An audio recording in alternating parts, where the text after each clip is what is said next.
provide you with a delicious Fun with Fuelings option for one of the most universally disliked fuelings. Can you guess which one it is? Let's have fun with fuelings.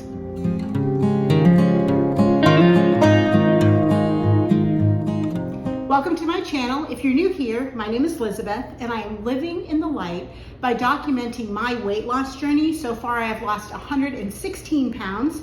My goal is to lose 150 and I am using Optavia's 5-in-1 program to accomplish that purpose, and so far it is working great. Now with the Optavia program, you eat 5 fuelings that come to you in your monthly Optavia box. Sometimes they come in envelopes like this. They also have bars. They have little pouches of crunchy sticks and poppers and little things that are similar to Cheetos. They have shakes, all kinds of things that you can eat cold, eat hot, and they just simply are prepared by adding water. Now, when you've been on the program as long as I have, over 300 days, today is day 334, sometimes you get tired of having things the way that they are, and so trying to find ways to combine fuelings together and make new flavors, new textures is really great.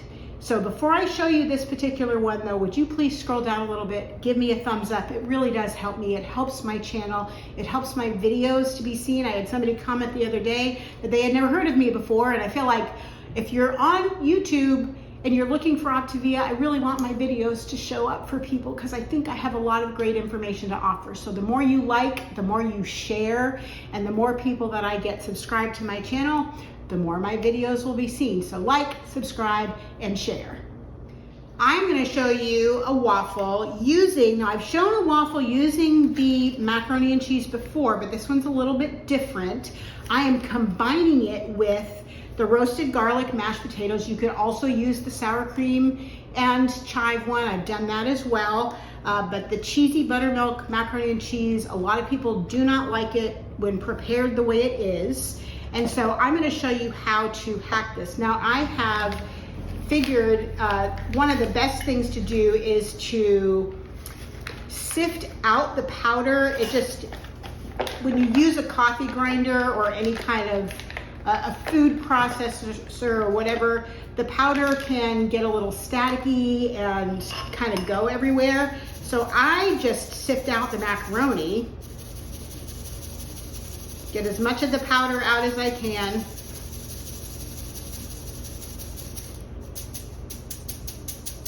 And then I have this coffee grinder that I'm just going to dump the macaroni into the grinder, a little bit of powder left. And then I am just going to grind up the macaroni so it's gonna go into this little cup and get ground up. I'm not gonna record that because it's loud, but I will be right back. All right, so I've ground this all up. Macaroni is in little tiny pieces. I've shown before using this where I've taken a pastry brush and had to brush out all of the powder, and sifting out the powder first prevents me from having to do that. Then I'm gonna take my roasted garlic mashed potatoes. Roasted garlic mashed potatoes. They used to call them smashed potatoes, and now they don't call them that anymore. So that goes in there. And then I am just going to give this a little bit of a stir. And I'm going to add a half of a cup of water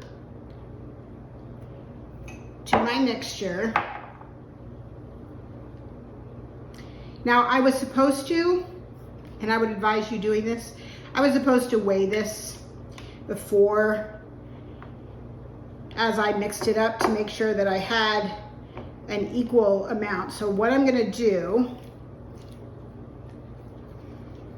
is, while it is still a little bit liquidy, because as this sits, it's going to get thick. Let me go ahead and weigh this out. So bowl on the scale, zero out the scale, make sure that you're not measuring the bowl. And I'm gonna scrape all of this in here and make sure that I have a number that is easily divisible by 2. And again, try to scrape out every little drop that you can. So it is at 6 1/8. I'm gonna pop it up to 6 1/2 just to make it easier to divide. So I'm just gonna add a little bit of water at a time.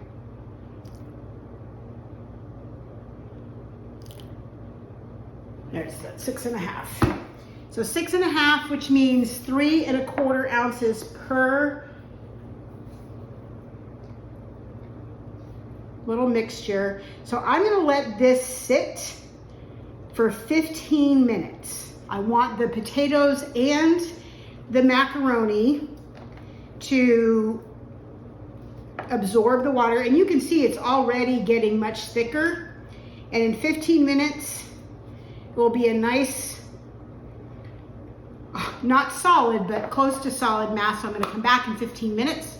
And meanwhile, I'm preheating my waffle iron. I could wait a little ways, but I'm just gonna go ahead. I'm gonna let it get hot.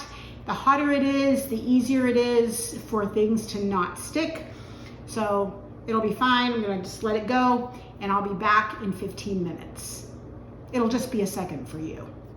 I think my mixture is sufficiently hydrated, so I have divided it into half. I've got 3 1/4 ounces in this bowl, 3 1/4 ounces in this bowl, a nice hot dash. I'm gonna give a little quick spritz with the pan, and I'm gonna put half of the mixture in, and I'm gonna make sure that I scrape my bowl and get all of the little bits and pieces out so I get the full 3 1/4 ounces. And I'm gonna push it a little bit towards the back so that when I close it, it squishes towards the front. Now this is key. Have a little fork in your hand. Drop this so that you're holding this with a fork. It will help you to avoid the steam. And then just allow it to sit on the top. You're gonna give this some time to kind of spread out a little bit and make sure that it happens slowly so that you don't have overspill. It doesn't explode over the edges. And if you watch it, you can see that the mixture is growing a little bit. And I'm just gonna really slowly let it drop just over the course of maybe 30 seconds or so. Just a little bit at a time. Just keep an eye on the edges, because if it starts to go too close to the edge, you can lift the lid up a little bit and give it some room to expand up instead of out. And it is good to sit there right now. It'll expand. I'm gonna set my timer for 8 minutes. This does take longer because it's potatoes and it's pasta. We wanna make sure that it is fully cooked all the way so that it's not crunchy, because we don't like the crunchy. So I'm gonna give it 8 minutes, and I've already let it go for 1, so I'm gonna set my timer for 7, and I will be back. All right, when it's done, I'm gonna lift very gently. If it resists at all, then I know it's not done. It's very easy to lift. I just use a fork to pull it out. And there's waffle number 1. Do a little spritz. Put in my mixture for waffle number 2, which is even more gelatinous now that it's sat for an extra 8 to 10 minutes.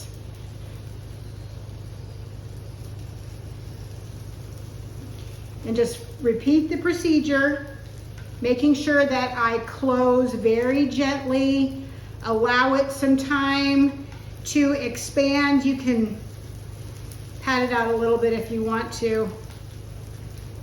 And we'll use my fork very gently and just very gradually over the next 30 seconds or so. I'm gonna start letting it go down a little lower by like millimeters at a time. Kind of, you're listening to the sizzle, so you can listen and hear when the sizzle gets a little louder. You know I've let it down a little bit more. When it starts to get a little quieter, I can let it go a little more. And then as soon as I'm able to release it completely, there's no more weight on my fork, then I can set my timer for about 7 to 8 minutes, which is right about there. I'm gonna set my timer for another 7 minutes and let this go, and then I'll be back. My timer went off, so gently lift the lid, again, pull it out, and I have two great equal fuelings. I started with 2 fuelings, I combined them together, I separated them back into 2 fuelings. When they are completely cooled off, I will refrigerate them. Let me show you what I do. In my refrigerator, I keep any sweet fuelings in a container that I pre-make, and typically I will make several muffins at a time, several waffles at a time, and I want to make sure that anything that I don't eat within 24 hours, I refrigerate. So this I have for my sweet fuelings.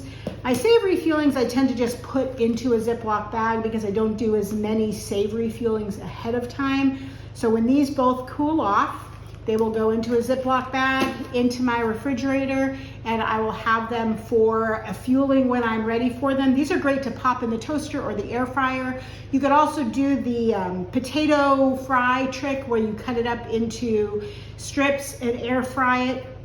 Remember, this is potato with the macaroni and cheese, so they're kind of like they would be kind of like cheesy French fries or cheesy nuggets. However you wanted to do it, they're really delicious. If you don't like the mac and cheese, this is a great way to go. It really is good. I don't like the mac and cheese as mac and cheese, but I really like this, and I even like it plain waffled, just the mixture. So the macaroni and cheese ground up with 1/4 cup of water, let it sit for 15 minutes, and then waffle it, make 1 waffle, and that's pretty good. I do have a video for that as well. I hope you'll give this a try. Leave me some comments in the comments box down below and let me know what type of fuelings you would like to see me try to transform into new things. And until I see you next time, please live in the light.